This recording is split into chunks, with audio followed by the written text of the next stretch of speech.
Welcome back to my YouTube channel. If you guys are new to the channel, be sure to click that subscribe button and turn on post notifications. I would like to give a special thanks to South Motors Honda for giving me time with the 2022 Honda Civic Hatch Sport Touring. If you're in the market for a Honda, you can come check out South Motors Honda and they will get you into a new or pre-owned vehicle. But let's talk about pricing here for the Civic Hatch Sport Touring. Starting price is at $29,400, including destination. This one stickers for $34,605. But let's talk about the front fascia here of the current 11th generation Civic. As you guys can see here, my model is painted in this beautiful boost blue, which was an exclusive color to the Type R, but now Honda is offering it here on the hatchback version of the Civic. As you guys can see here, standard on all models of the Civic are these multi-reflector LED headlights here, which is a turn signal. It's also automatic low and high beam function, which is a LED as well. You also have these LED fog lights here at the lower part of the fascia. That's front parking sensors. As you guys can see here, there's this honeycomb finish to the grille. There's also the Honda emblem front and center. I love the beautiful boost blue. As you guys can see, it looks really good in the actual sunlight. Looking at the side proportions, this has a 107.7 inch wheelbase with an overall length of 179 inches. So Honda did get the proportions right on this current generation of Civic. Looking at these tires and wheels here, I actually like the sport design to the finish of the rim design here. They look really nice. These are a 35/40 tire. They're wrapped in this 18-inch rim design. Really nice design here. As you guys see the brake calipers, there's also the rotors there, of course. Looking here at the mirror cap, there's this LED side marker, which is painted with the same exterior color. There is some chrome around the actual window trim. And my model does have this standard size sunroof. There is no panoramic sunroof on this current generation of Civic. As you guys can see here, very short overhang because this is the hatchback version. It reminds me of an Audi. As you guys can see, Honda did a really good job with the current generation of Civic. As you guys can see, full length LED brake lights. There's going to be an incandescent turn signal and reverse light. There's the Sport Touring badge. There's rear parking sensors. The rear diffuser does look aggressive. That's also dual tip exhaust. There's the backup camera there. And there's the Civic name, which is spelled out with this rear wiper. Open up the cargo back here. This one does have a manual opening tailgate. I think all Civic hatchbacks do have a manual operating tailgate. There's no power feature. I think Honda doesn't offer that as of this filming. There's this tonneau cover here. And underneath the low floor, Honda does offer a temporary spare tire. And with the seats folded up, Honda says you have around 24.5 cubic feet of space. And I do not know the actual cargo specs once you fall down the seat, but it might expand into 40 something cubic feet of space. So the Civic is very practical. Sitting inside the interior of the Honda Civic Hatch Sport Touring, my model does have that beautiful blue exterior color with this black interior. As you guys can see, very sophisticated interior improvement from the previous generation. This also has the Bose audio sound system, which sounds pretty good. The materials on the dash are going to be a nice soft touch material with this honeycomb finish to the air vents here. This gloss black trim, dual climate control. There's also 3-level heated seats, but I'm going to cut the car on here. The push button start is right there. As you guys can see, my model also has the fully digital display. You guys go for a lower trim level, this area here would just be a digital display, while this is just a tachometer. But reaching over to shut the door of the Honda Civic. And this also has the 9-inch display, so it does have that wireless feature, which is the Apple CarPlay and Android Auto. Once the system boots up, it will display the Apple CarPlay, of course. As you guys can see, it's right there. It starts up very quickly here, but let's talk about the door panel materials.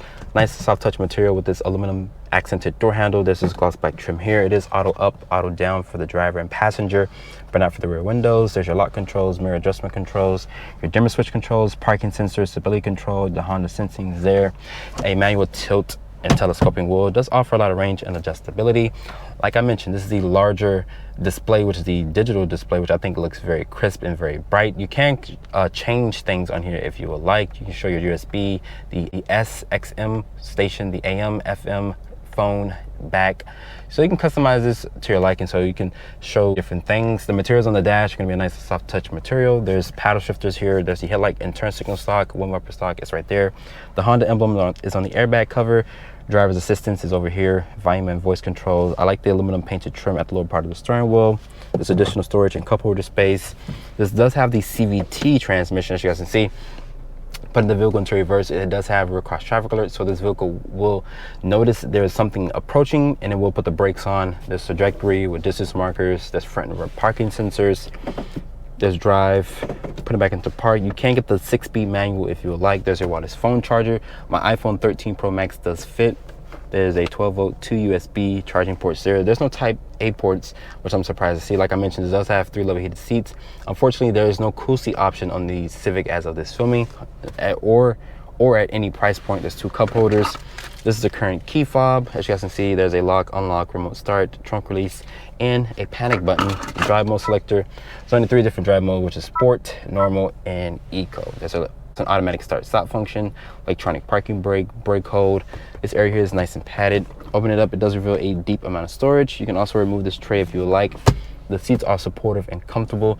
And my model does have this standard size sunroof, which lets light into the cabin. Sunglass holder is here. It's gonna be LED lights throughout the cabin. Open up the glove compartment. It does offer a decent amount of storage. But overall, like I mentioned, I'm gonna be very brief with this interior since I showed you guys this car not too long ago. But overall, I do like the new current generation Civic. Getting into the back seat of the Honda hatch, as you guys can see, the door opens at a really good angle, so you can put your children back here very easily. But getting back here, as you guys can see, I kind of have to duck my head because of that sloping roof design. So be very careful when you're trying to get into the back seat of the hatch too quick. But looking down here, Honda says you get around 37 inches of legroom, which is really good legroom. I think it's best in class. There's also 1 mat pocket back here for storage. Let's talk about the door panel materials. It's going to be a pretty decent material. There is this aluminum painted door handle here. This area here is going to be nice and padded to rest your elbows. Nice stitching. The switchgear feels really nice. There's also a cup holder space there. I'm surprised that Honda didn't put Civic in the actual door sill, but most people might do it aftermarket. Looking over here, there's no rear air vents, but there's 2 USB-A ports here. You can fit a middle passenger here, even though there's this hump. Above me, there's the standard size sunroof, and there's LED lights throughout the cabin.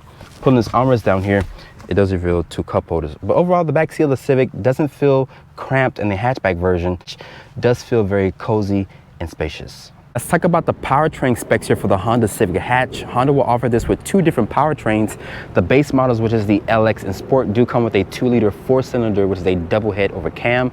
That makes 158 horsepower and 138 pound-feet of torque. If you guys do not want that naturally aspirated 4-cylinder, you can go for this 1.5 turbocharged direct injection 4-cylinder here, which makes 180 horsepower and 177 pound-feet of torque. You can pick between the standard CVT transmission or the 6-speed manual. Fuel economy for this 1.5 turbo is rated at 30 in the city, 37 on the highway, and 33 combined.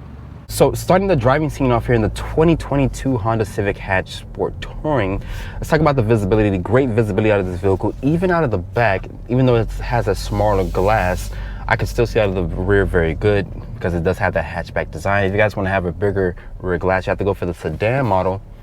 But I think going for the hatch, you do benefit from more cargo space because you get 24.5 cubic feet of space, while the sedan only has around 14.8 cubic feet of space. So if you guys need a practical Civic, you have to go for the hatchback version because it does offer more space. Let's talk about the driver's assistance. All this is standard for Honda.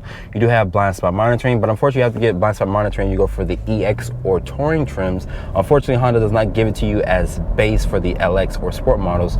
So you guys have to go for a top trim in order to get the blind spot monitoring features, which is kind of odd because some other competitors do give it to you as standard. I'm talking about Toyota, and I think Hyundai does give it to you in Kia. But Honda does make you go for a top trim to get that safety feature. This also has lane keeping assist, lane departure, also with forward collision warning with emergency braking, adaptive cruise control. So all the safety features you guys will want in a modern day sedan, Honda does give it to you. But like I mentioned, once again, you have to go for the top trim in order to get the blind spot monitoring. Let's talk about the powertrains. Honda will offer this with 2 powertrains, which the base models get a 2-liter naturally aspirated 4-cylinder that only makes 158 horsepower and 138 pound-feet of torque. And honestly, that's a good powertrain because I have that powertrain. I actually drive a Civic, but me personally, I like power. I would recommend just going for the turbocharged 4-cylinder, but me personally, I think in the long run, I think the naturally aspirated will last longer than the turbocharged engine. That's just my opinion. But let's put the vehicle into a sport mode here. I'm gonna accelerate, foot on the brake and accelerator. Okay.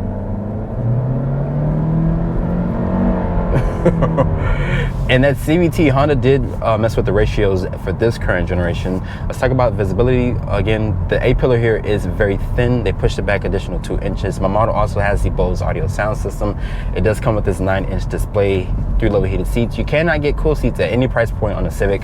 Honda just does not offer that. You want cool seats, you have to look at the other competitors. Let's use the paddle shifters here. This is 2nd gear. Me personally, I would just go for the manual. If you guys wanted to, you know, have more fun with driving your Civic, I think the manual would be a good option. Don't get me wrong, the paddle shifters are responsive for what it is. It's a CVT transmission. Most people do not like CVTs, so if you guys want to shift your own gears, I would recommend going for the 6-speed manual. Fuel economy is rated at 30 in the city, 37 on the highway, and 33 combined. But don't get me wrong, this car is really good. It's fun to drive. Especially, it looks really good. A lot of people is giving me a lot of stares because they're trying to figure out what is this vehicle. And I always say that in my Civic reviews because a lot of people don't know what the Civic is now, because Honda made it look more like an Accord. So people think this is a smaller version of the Accord, which basically by design wise is exactly what it is. I'm not sure if that's what Honda was going for. But to me, this one looks more European, like because of that rear hatchback design, which I think looks very sophisticated. It looks very good. Honda did a really good job with the exterior styling. And a lot of people, look, as you guys can see right now, this guy was just staring at me because he's trying to figure out what is this. And this does have this beautiful boost blue. You can't miss it. It's a beautiful exterior color. And Honda also has this Mist morning exterior color, which looks really good. It looks like multiple colors.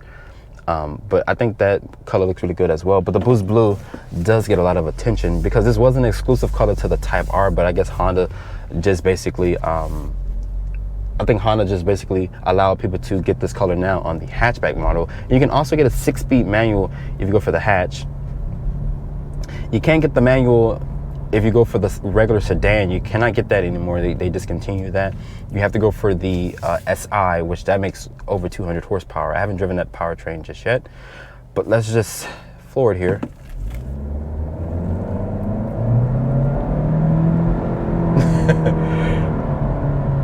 And that CVT is really freaking responsive. Like, even though it kind of drones away, but it is responsive. The materials are really nice to touch. There's also the standard size sunroof. No other competitor in this segment offers a panoramic sunroof. So I wish Honda would have offered that. It would have been the first in the segment. And in order to have a panoramic sunroof, the Apple CarPlay is very responsive. As you guys can see, I went over that screen.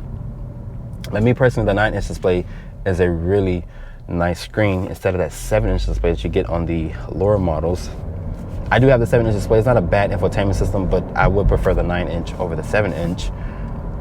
Steering feel is very responsive, even in its sport mode. But let's take the vehicle out of sport mode and just drive this thing normal. Me personally, in my car, I average really good when it comes to fuel economy. So I don't have this car for a long time to do a fuel economy test. So with my car, I'm averaging around 30 miles to the gallon, and that's with the base powertrain, which is freaking fantastic for a naturally aspirated 4-cylinder. This is a turbocharged with direct injection, like I mentioned. But overall, if you guys are looking for the ultimate hatch and at affordable price, I think the Honda Civic is a really good choice. After spending time with the 2022 Honda Civic Hatch Sport Touring, I hope you guys have enjoyed this review here. Be sure to follow me on Instagram at DriveOnReviews and hit that subscribe button, and I'll see you all in the next review.